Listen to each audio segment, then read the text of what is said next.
सिद्ध किया है मंत्र। अगर उनका मंत्र जपेंगे क्या कल्याण, क्या उद्धार नहीं होगा? क्या जन्म मरण के दुखों से छुटकारा नहीं मिलेंगे?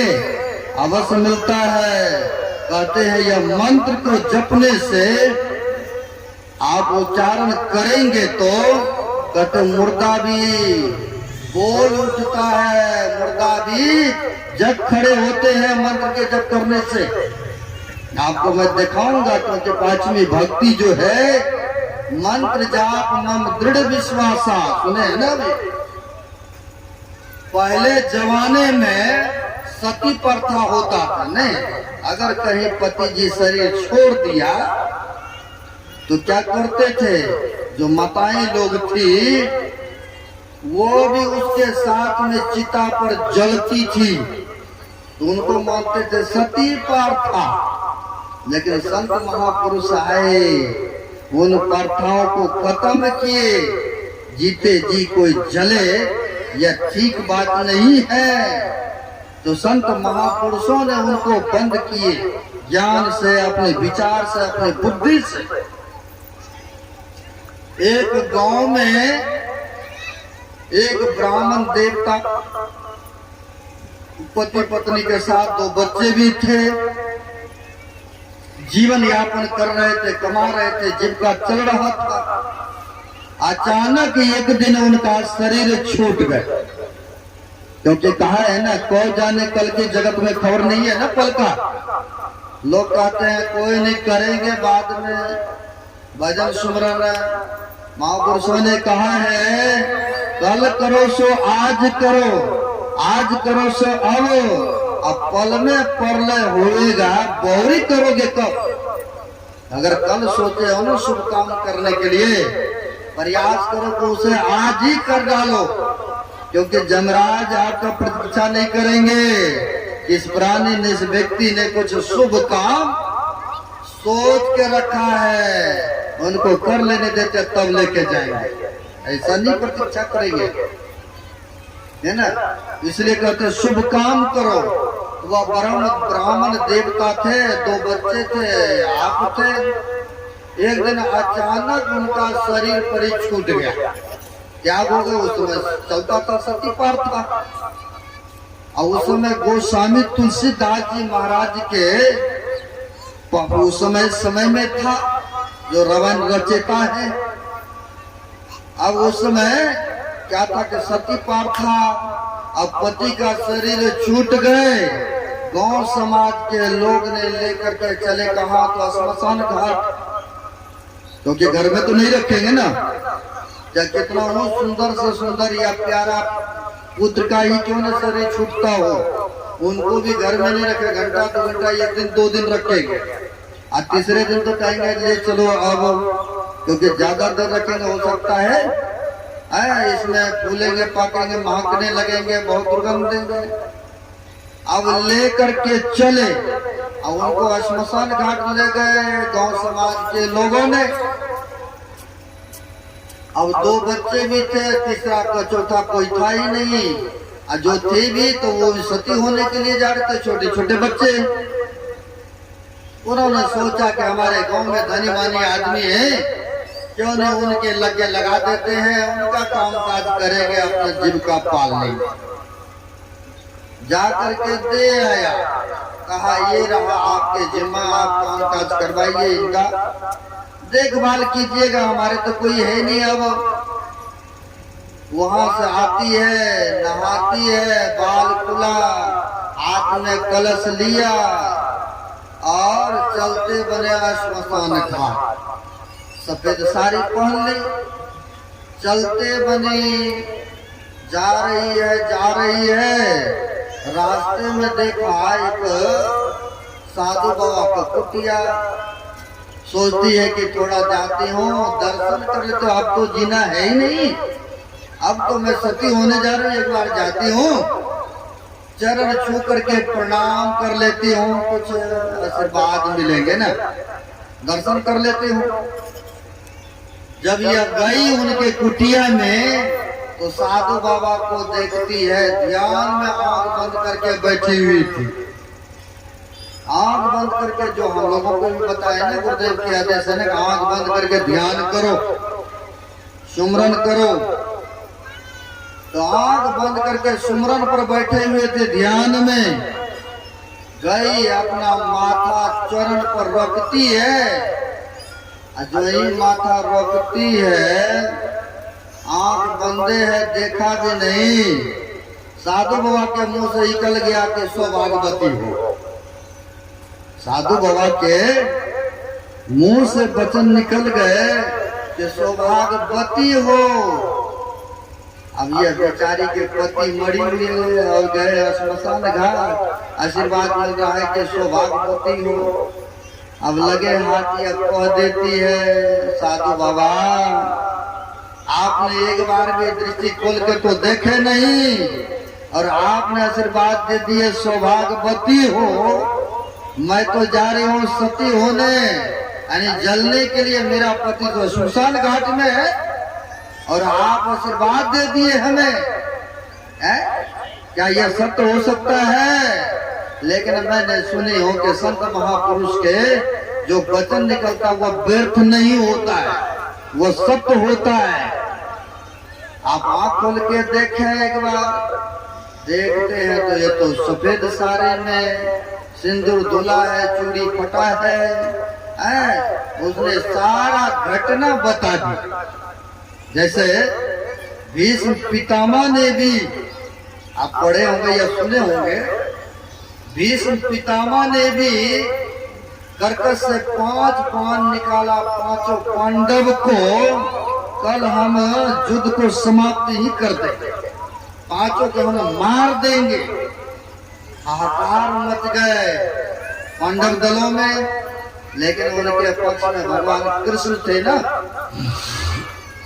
उन्होंने युक्ति निकाली, एक द्रौपदी को लाया सज धज करके, अमृत बेला में, जिस समय के ध्यान करने का बेला था, उस समय आया, कहा चलो जाके भीष्म पितामह के चरण पर गिरना, अपना माथा को रखना ना।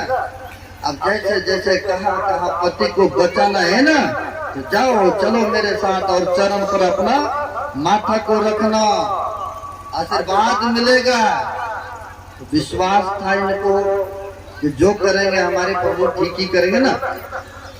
आते ही आया, ध्यान पर बैठे थे, चरण रखा, जैसे चरण पर माथा को रखती है, भीष्म पितामह ने देखे भी नहीं, कहा सौभाग्यवती है, कहा सौभाग्यवती हो।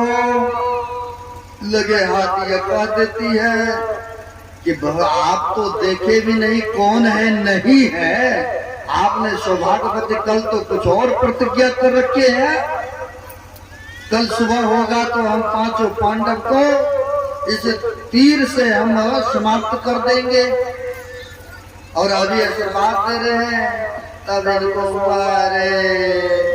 लगता है कि यह भगवान कृष्ण का कुछ यह करिश्मा है, कहाँ है तुम्हें लाने वाला। तो कोने में छिपे हुए थे ना भगवान कृष्ण। कहा अब जब रक्षक मुरारी कृष्ण है, कोई बाल नहीं बाका कर सकेंगे, जाओ अब तुम्हारे 5 पति जिंदा रहेंगे, क्योंकि ऐसे बात निकल गई ना। अब यहाँ पर भी संतों के मुंह से वचन निकला कि आप जो आशीर्वाद दिए हैं क्या सत्य होगा? हमारे पति तो श्मशान घाट में है। कहा ऐसा बात मेरे मुंह से तो निकल गया है, कोई बात नहीं, चलो हम चलते हैं श्मशान घाट। अब साधु बाबा आगे आगे, अब वो पीछे पीछे हाथ में कलश लिए हुए जा रही है। सब आदमी वहां पर चिता रचा के तैयार है, और सब आदमी देखते हैं कि ये साधु बाबा किस लिए आ रहे हैं श्मशान घाट है। जब वहां पहुंचते हैं तो सबों ने प्रणाम नमस्कार किए, जो शिष्टाचार बता रहे हैं सब ने नमन किए।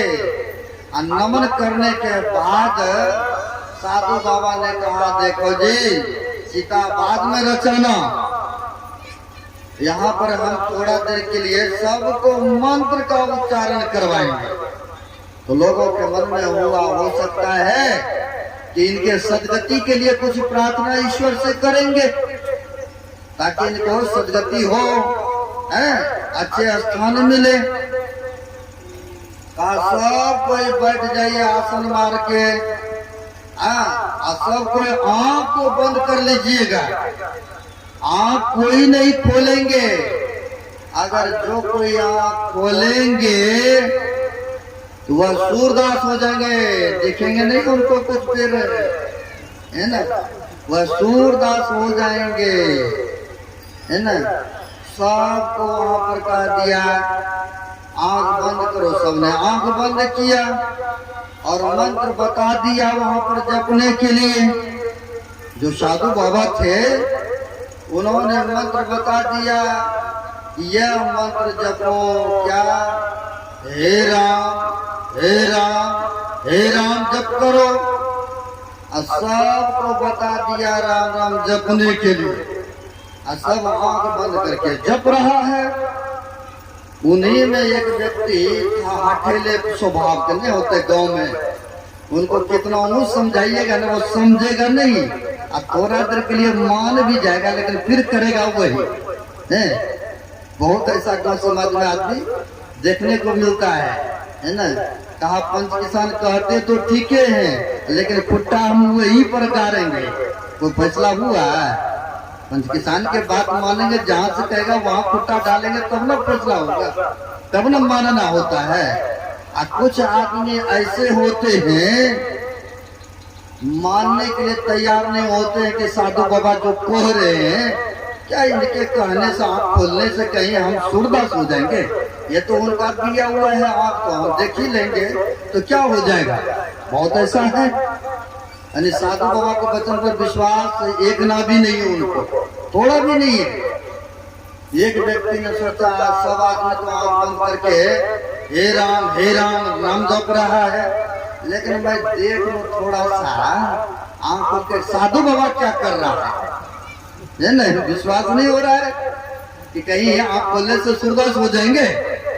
उसने क्या किया, थोड़ा देर के लिए आंख देखते खोल करके कि देखो साधु बाबा क्या कर रहा है। सबको तो बोले हैं आंख बंद करके मंत्र जपो, जैसे वहां पर आंख खोलते हैं वैसे ही सूरदास हो गया, क्योंकि वचन का उल्लंघन किया ना। अब ये चिल्लाने लगा कि अब हमको कुछ नहीं दिख रहा है, कुछ नहीं दिख रहा है, मैंने आंख खोल करके देखा तो कुछ नहीं दिख रहा है। और सब आदमी को बोला अब आंख खोल लो, गुरु का वचन पर विश्वास रहा। सब आदमी ने आंख खोल करके देखते हैं तो देखते क्या है, मुर्दा भी उठ उठ के वो भी हे राम वो भी मंत्र जप रहा। वो मुर्दा चिता पर थे, देखा सब आदमी तो बड़ी आश्चर्य हो गए कि मुर्दा था ये भी देखते हैं जिंदा हो गया है, ये भी मंत्र का उच्चारण कर रहे हैं। अब वह जो सूरदास हो गए थे वो तो बड़ी हल्ला करा, हमको कुछ नहीं दिख रहा है, कुछ नहीं दिख रहा है। अब कैसे हम जिएंगे, कैसे रहेंगे। अब ऐसा हुआ जो विधवा थी उसने चरण पर गिरी, महाराज आपकी कृपा से हमारे पति देव जीवित हो उठे हैं, आपकी बड़ी कृपा रहा। आपने जो वचन दिए थे, आपने जो मंत्र का उच्चारण करवाए हैं, आपकी कृपा से तो हम सौभाग्यवती हो गए। अब इधर जो चिल्ला रहे थे सूरदास हो गए थे, उनके घर के लोगों को पता चला, वो स्मशान घाट में अंधा हो गए, सूरदास हो गए। अब दौड़ी दौड़ी पत्नी आई, बाबा हमारे पति को तो आपने सूरदास कर दिए, इनके पति को आपने जिंदा कर दिए, मेरा तो इसी पर घर चल रहा था, लेकिन अब मेरा जीविका कैसे चलेगा, कुछ कृपा कीजिए, कुछ कृपा कीजिए। तो साधु बाबा ने कहा मैंने तो पहले कहा था मेरा वचन को मानो, उल्लंघन मत करो, लेकिन इसने देखा तो इसने भुगतना तो पड़ेगा। कहा कुछ तो उपाय कीजिए महाराज, कुछ तो कीजिए। कहा कुछ उपाय करेंगे, तुम्हारा भी काम चला देंगे, इसका भी चला देंगे। मानने के लिए तैयार हो? कहा हाँ महाराज, क्यों नहीं। कहा ठीक है, फिर से आंख बंद करो। सबको आंख बंद करवाए, फिर वही हे राम का जप करो। और सब कोई जप करने लग गए। और जब वो संतों ने कहा अब आंख खोलो, और जब आंख खोलने के लिए कहा, जो सूरदास हो गए थे वो कहते अब मैं एक आंख से देखने लग गए, एक आंख से देखने लग गए। और उनकी जो पत्नी थी वो कहते एक आंख से हम अंधा हो गए, अब एक आंख से हमें नहीं दिख रहा। तो संतों ने कहा जाओ अब दोनों का काम चलेगा। न पहले कहा था ना कि दोनों का काम जिसमें चल जाए। तो देखिए कहने का भाव है, मंत्र में कितनी बड़ी शक्ति है। गुरु के वचन में जो विश्वास करते हैं तो कहते पांचवी भक्ति है मंत्र जाप मम दृढ़ विश्वासा, और पंचम भजन सो वेद प्रकाशा। पांचवी भक्ति है जो गुरु का मंत्र है ना, विश्वास और श्रद्धा के साथ जो जप करते हैं तो बहुत बड़ा लाभ होता है ना। छठी भक्ति है छठदम शील विरति बहुकर्मा, नित्य निरंतर सज्जन धर्म। कहते इंद्रियों का दमन करना, उस पर रोकना, कहते यह छठी भक्ति है। यह नहीं कि मन जो कहा चलो उधर नाचनामा देखो और उसी के कहने पर चले गए। कहते यह दमन करना नहीं हुआ। आप सत्य असत का निर्णय कीजिए, क्या ठीक है क्या गलत है, और उस पर निर्णय करेंगे। इंद्रियों को जब रोकेंगे तो कहते यही छठी भक्ति है। यह नहीं कि मन ने चाहा वो करो तो वही करने लग जाए। आंख ने देखा कोई रूप को तो उसी के चिंतन मगन में मगन हो गए, यहाँ तक कि शरीर को भी लेके चले गए कर्म कराने। यह दमन करना नहीं हुआ। दमन करना हुआ इंद्रियों को रोकना उन कामों से, है ना। यह छठी भक्ति होते। सातम सममय मैं जग देखा, अब मौते अधिक संत कर लेखा। राम भगवान ने ये नहीं कहा हे सबरी मेरा दर्शन हो गए और तुम्हारा काम संपन्न हो गया, ऐसा नहीं कहा उन्होंने कहा हे सबरी हमसे भी अधिक करके संतों को मानना। उनके माध्यम बना करके हम लोगों को ये उपदेश किए।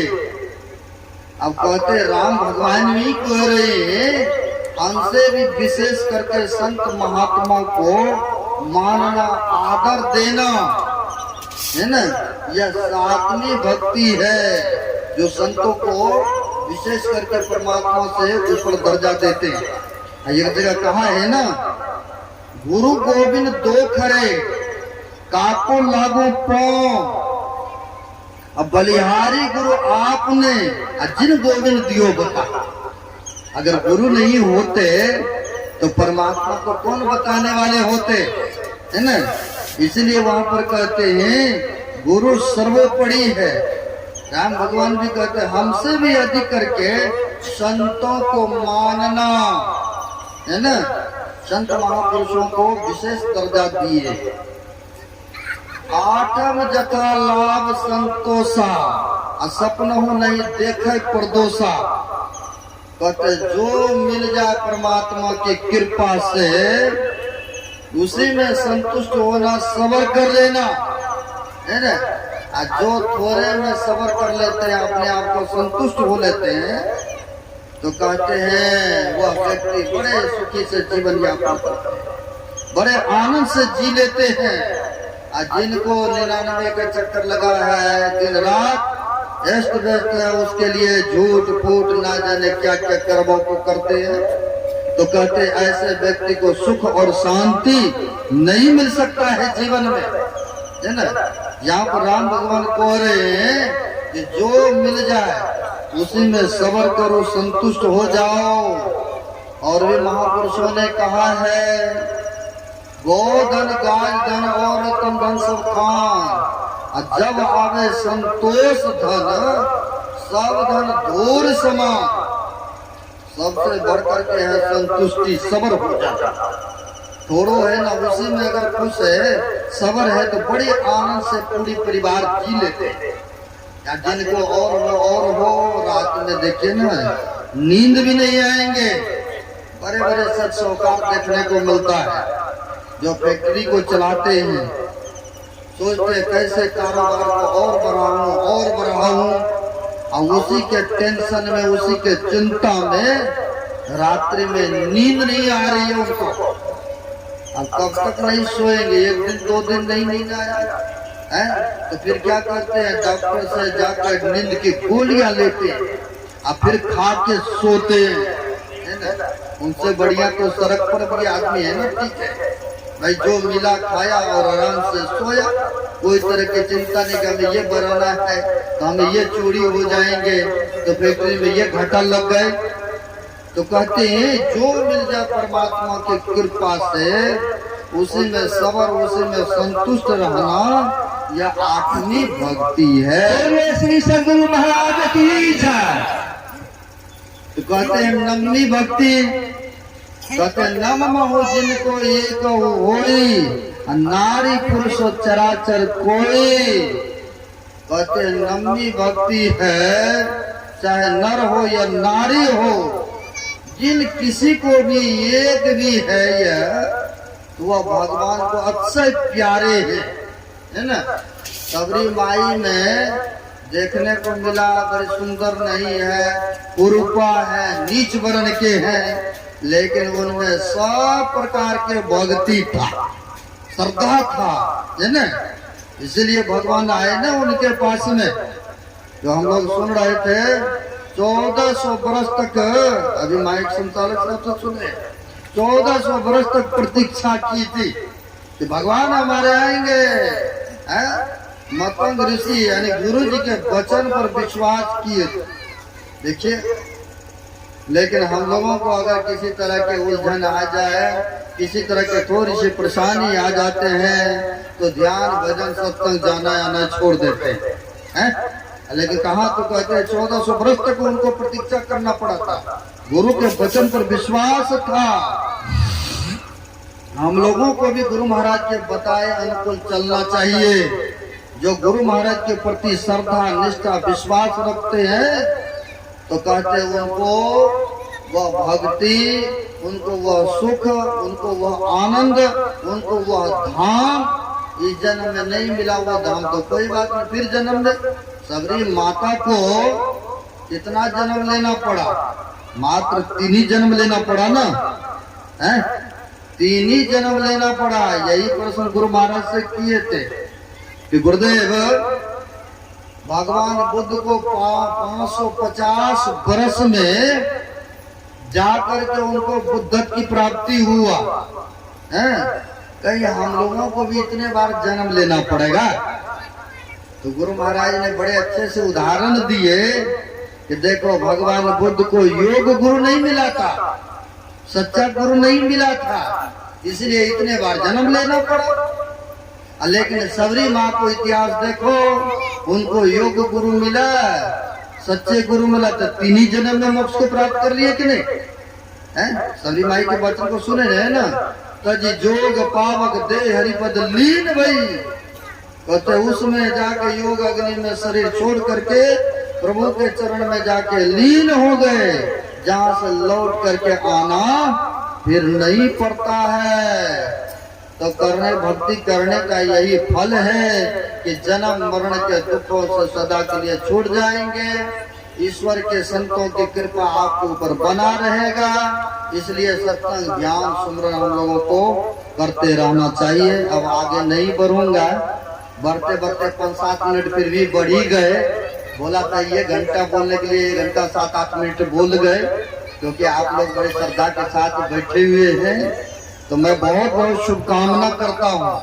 यह श्रद्धेय अशोक बाबू शोक परिवार ने बड़ी श्रद्धा के साथ, बड़ी धूमधाम के साथ हम लोगों को आधार करके ले आए, डीजे बजा के साथ, गाड़ी घोड़ा मोहल्ला वासियों के साथ। अब बड़े विरध इस तरह से कार्यक्रम रखा, गुरु महाराज से प्रार्थना करता हूँ कि इसी तरह से शुभ काम होता रहे, कराते रहे, करते रहे। और आप सबका भी बड़ी श्रद्धा देखने को मिला, हमें बड़ी प्यार प्रेम हमें मिला। आप सबों का आश्रम भी गए, बहुत कुछ सुनने को मिला, बहुत कुछ देखने को मिला। आप सबों का भी बड़ी प्रेम देखा, बड़ी श्रद्धा देखा। यही श्रद्धा साधु महात्मा के प्रति बना रहे। आप सबका भी जीवन यह लोक और परलोक दोनों सुखद हो, मंगलमय हो, यही शुभकामना करते हुए अपने वक्तव्य को यहीं पर विराम देता हूँ।